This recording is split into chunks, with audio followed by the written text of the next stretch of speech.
Good morning, everyone, and welcome. My name is Mansoor Husain, and I'm privileged to be the Executive Director of the Ted Rogers Center for Heart Research. For those of you who don't know me, I'm also a cardiologist at the Toronto General Hospital, and I run a basic science research program at the Hospital Research Institute. And it's just one of the highlights of our calendar to have this day. It's a day where we invite thought leaders from around the world, nationally and locally, to talk about some important topics of interest to our community. It's a special day because it's our 10th annual Heart Failure Symposium, and so we are going to be reflecting back on the 10 years throughout the day. So I look forward to a great morning and afternoon. Let me begin with can I get the, okay, thank you. Let me begin with a land acknowledgement. So it's important as we gather today to acknowledge that we're on the land on which the Ted Rogers Center for Heart Center operates.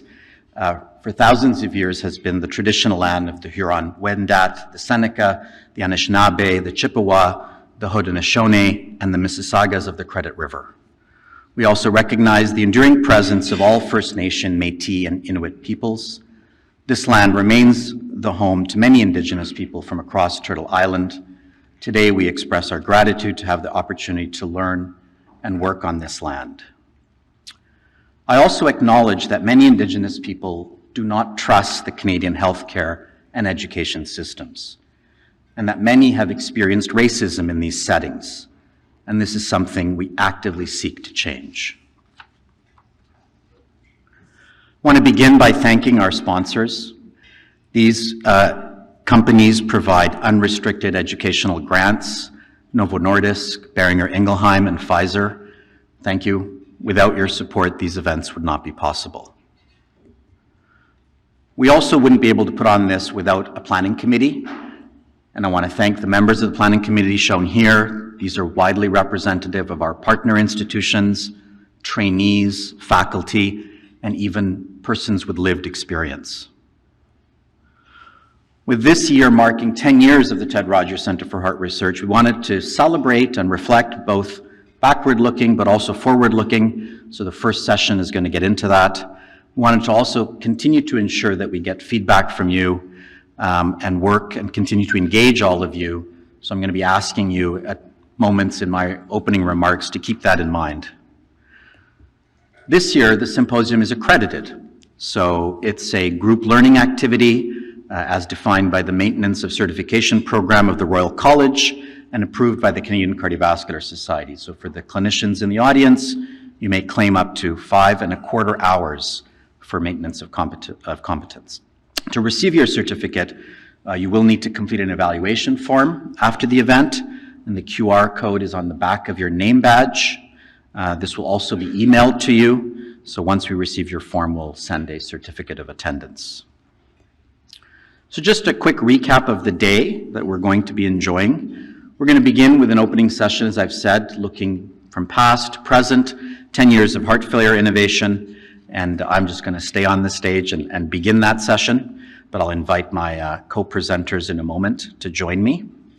Following that, we're going to energize the room with what's become a very popular event every year, and that's our flash science presentations. These are short, snappy invitations to all of you to go to specific posters that we've selected to feature in the flash science session.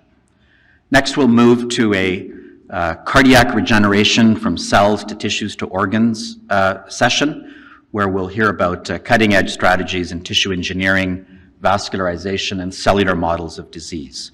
A bit more of the basic science nature of our center. And then we'll break into two concurrent interactive workshops. One will focus on the 2025 Canadian guidelines for heart failure with preserved ejection fraction. And in workshop B, which I hope many of the trainees will attend, is about meeting the editors, providing insights on how to publish your research for impact. After lunch, we're going to have a poster showcase. I really hope that you'll all come to the posters by both trainee and staff at our partner institutions, discuss their work with them, critique them, but also give them some constructive feedback. Our afternoon continues with a session I'm particularly interested in, cardiometabolic crossroads, the intersection of inflammation and diabetes and heart failure. We're going to have some great talks on inflammation, cardiac remodeling, and even clinical trials into anti-inflammatory agents that might shape new therapies.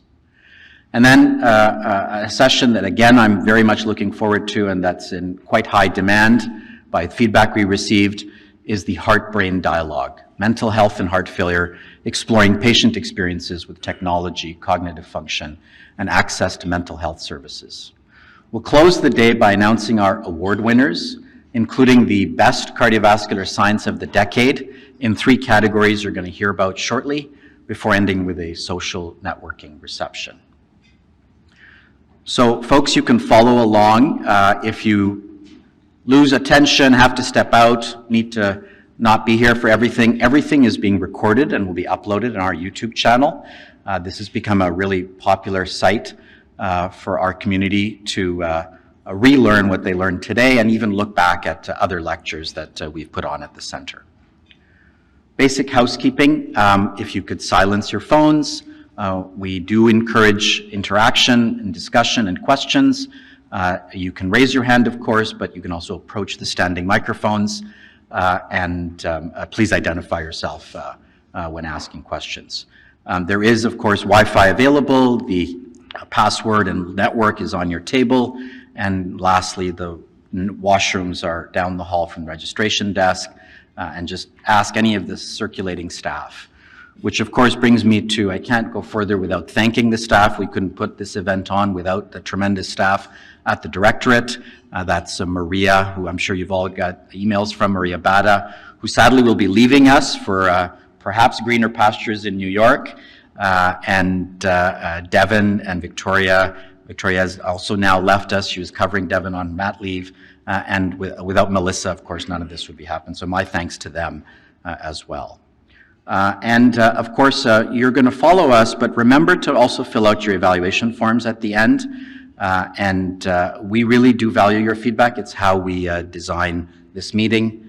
We hope that we serve your educational needs. Okay, so with that, I'm going to begin session 1, From Past to Future, 10 Years of Heart Failure Innovation. And at the end of my talks, I'll introduce the other speakers and ask them to come and join me. So this was a session we thought would be of interest, and I'm going to begin by just reminding everyone sort of how the Ted Rogers Center of Heart Research was essentially conceived and where we have come from and how far we've come. So it was November 2014 when the gift from the Ted Rogers family was announced, and this mission was elaborated to transform and dramatically improve the future of heart health for children, adults, and families across Canada and around the world through an integrated program of outstanding research, education, and clinical care. The vision was to create a world free of heart failure through groundbreaking collaborative research.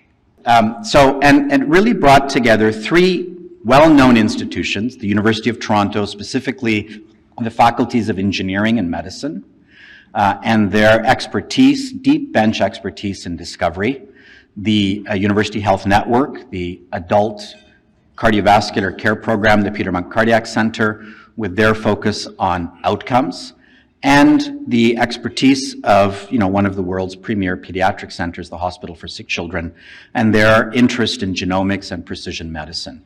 And the goal, however, was to not just bring these people together and each to do their own thing, but to try and create something that was greater than the sum of its parts, something that each individual institution would not be able to do on its own. And that requires, of course, collaboration and working together. And I think the people who conceived the Ted Rogers Center have forced us in some ways to do that by not only investing in each of the institutions, but investing in the Directorate. And the directorate is really what I'm going to briefly talk about, how we achieve that. In numbers, we primarily do it by funding trainees and by funding seed innovation grants. So to give you some numbers, we've funded 57 trainees, and these are not exactly 10 years because we extract these data from our annual reports, which are between a year to 2 years old. The data is collected as we go. We've given out just under $2 million of funding to those trainees and about $3.5 million of seed innovation grants that include small grants of $100,000 and large grants of up to $1 million over the years, all externally peer-reviewed and not just internally by us. And the remarkable number, which is only 8 years worth of matching funds that's shown there, is that our community has attracted $178 million of matching funds. This is primarily external peer-reviewed research funding, but also does include additional philanthropy that the center and its partner institutions have been able to aggregate towards the mission and vision of the center. And, while it's been 10 years, we've actually put on 15 scientific symposia and trainee days, had about 35 international speakers, more than 2,600 attendees. And a few examples of that are shown here. We did the first ever national clinical cardiology critical care update. We did a Keystone Symposia on the molecular mechanisms of heart failure. We did a heart failure update with the Heart Failure Society of Canada, which is a more clinically oriented meeting back in 2017, and we continue to have professional development days for our trainees. Along the way, we've had what we call our lab meetings, 64 sort of once-a-month sessions where we've had over 2,000 attendees present ongoing research, much of which is funded by the centers. What we're trying to do is create an ethos of being learners for life, which I think those of us who have some gray hairs know is so important to continued success. And, I'm particularly proud of this. Again, this is actually 2 years old, so it's an 8-year data collection. Our community has over almost 4,200 papers published. And then the most important number is, how are they being cited?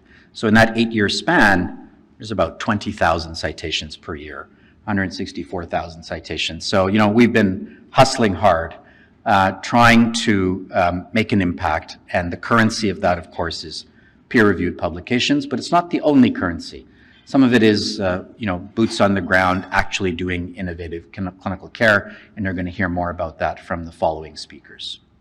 And none of this would be possible without the horsepower, the intellectual horsepower and drive of the community. And there are many people that I could mention. The leaders who are going to follow me immediately on this stage are amongst them. But there are also 8 chairs and innovators that either the directorate directly has participated in helping to recruit or the programs themselves have funded through the Ted Rogers family donation. And these people are mentioned here. I'm just going to quickly name them because they're such vital members of our community. Doug Lee, Phyllis Bilia, Slava Appelman, Cedric Manila, Mike McDonald, Dan Franklin, Dinesh, and Rajiv. And these folks, amongst others, are named recipients of Ted Rogers family support through the center and the programs that the family supports.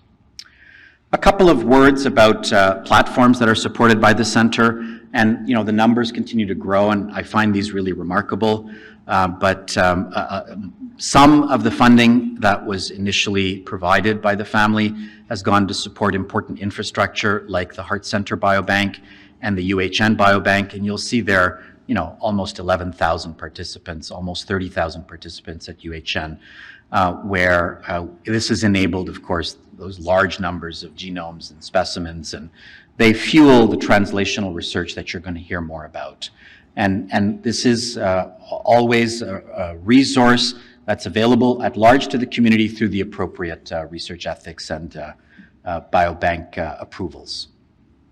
To give you an example of a program that has really arisen only in the last few years, an interinstitutional strategic initiative, Transform. You're going to hear more about that. But to give you an example, we also fund summer students through Transform, trainees across the programs. These people are often working in urban health, Indigenous health, remote access, 6 fellowships, 4 from other countries. So it's a dynamic group, and I'm very grateful to this broad community for generating the intellectual and emotional horsepower of the center.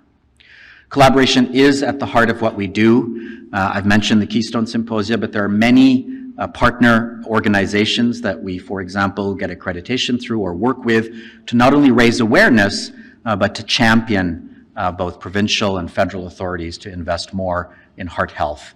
And position papers are written. We're trying to be at the center of the broader cardiovascular community in the country and internationally. Those of you in the audience who've been part of this meeting know that a few years ago we started this strategic framework. We call it Rogers 2.0, and it has 5 goals that I'm going to briefly mention because I hope you'll find each of those goals reflected in both the programming today and in some of the achievements we aspire to.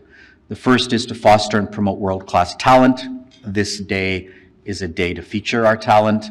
To target the causes and progression of heart failure, this is a discovery goal. It's a continued energy into basic science discovery. To create precise and predictive digital health solutions, this is the integration of AI and machine learning and large databases from both omics all the way to population health. To enable equitable access to high-quality, person-centered care. This is really the championing cause of Transform. And then accelerate the application of discovery and innovation. And so bringing our discoveries to impact in the clinic at the bedside. I think you'll find even just with the next 4 speakers, all of these reflected in the opening session. Something special we did this year was look back and sort of say, well, what's sort of the most impactful work we might recognize and celebrate? And so we asked our community to nominate what they thought was the best work done over the last decade at the center.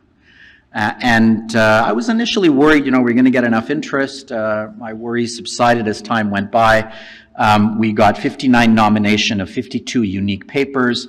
But I was completely wrong. I thought, because I work in basic science and feel like maybe we're a little, over leveraged in basic science, that we're going to have a lot of basic science nominations. It turned out they were the least, and the translational and innovation nominations were the most. But there you'll see we had 13 basic science papers, 19 clinical papers, and 20 translational papers. We had 3 external reviewers in each category. They reviewed the abstract, the nomination itself, the bibliometrics, and then they ranked their top 5 to sort of bring the list to a manageable level. And then you're going to hear about the top 5 in a moment. But at the end of the day, we're going to celebrate the quote winner. That's a community vote. So it was sent out. So all of you voted for the best paper in each of these 3 categories over the last decade. So the basic science nominees that I'm going to present in a moment were reviewed by Dr. Robert Hamilton at SickKids, Karen Hershey, who's a member of our external scientific advisory panel at the University of Virginia, and Professor Hailing Margaret Cheng at the University of Toronto, who's in engineering. Here are the color coding is the yellow are papers that came from partner institution UHN. The whites, I think they appear white on this, are from SickKids, and the dark blues are from U of T Core, and the mixed colors are where there's truly a collaborative paper between 2 partner institutions.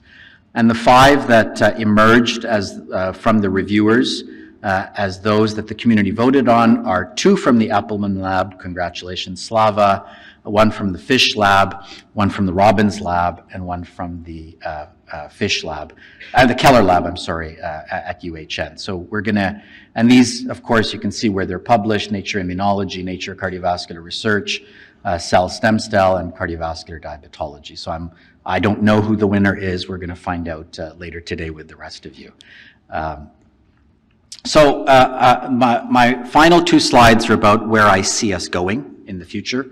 And I see that it's an exciting future as the directorate will continue to seek and support trainees, the best and brightest trainees from around the world, across the pillars. We do everything from basic discovery all the way to population health. What are some key technologies in basic science that I think are going to shape the next 10 years? And I think you're going to, my imagination here is partly derived from, the stage we're at. But in the basic science arena, I would say AI, and actually AI-led research. I read a fascinating lay article, I think it was in the New York Times yesterday, about some leaders in AI at the big tech companies who've left and formed their own startup, which is going to have AI run robots to do fundamental research in chemistry. And they've got $250 million, 200,000 square feet of space, and essentially AI-led robots are going to generate the data, analyze the data, and make discoveries in, drug design, AI-driven discovery research. CRISPR and gene editing is already here. I think we're going to only learn more about the power of this as it enters clinical domain. This very unique niche, molecular editing, synthetic biology, and the omniomics, where you're really looking at multi-omics and integrating them, all of them, including single-cell omics. And then quantum computing, I think, is going to revolutionize things. Quantum computing is probably the latest to appear here in my imagination, but I think these are going to dramatically change how we approach experimental design, accelerate analysis, and deliver what I think are previously impossible insights from large, diverse biomedical data sets. I think we've only begun to scratch the surface here. So I hope that we as a center and as a community not only embrace but start to leverage some of these emerging technologies. I think there's going to be a parallel revolution in material science because we need also sustainable approaches to this new world chemistry, including molecular editing, and that's just going to really power greater and greater precision and personalization. You envision a day where a drug design is for a few select patients, a small percentage of the large heart failure population, but it's going to be enabled by these new analytical and synthetic capacities. So, and then I can't help myself, I'm not trying to steal Craig's thunder, but as a clinical cardiologist, what do I see in the clinical space emerging? So we're already seeing this, the integration of AI and information systems for both monitoring and decision-making. The cell-directed therapies, so this is not just regenerative medicine, but I think immune and metabolic modulation, which is a favorite visioning of myself, because I think metabolism is at the center of a lot of disease. And then continuing advancements in imaging, both MR, PET, and ultrasonic imaging of pathophysiology, which I think will also underlie precision medicine. And we have an opportunity to make impacts by identifying new targets, including in metabolism here. Bioengineering, more and more sophisticated bioengineering, individually sized devices and valves with the patient's own tissues. And then everything is becoming more minimally invasive. So what we can do to innovate in this domain, I think will have a receptive audience. So with that, I end my remarks.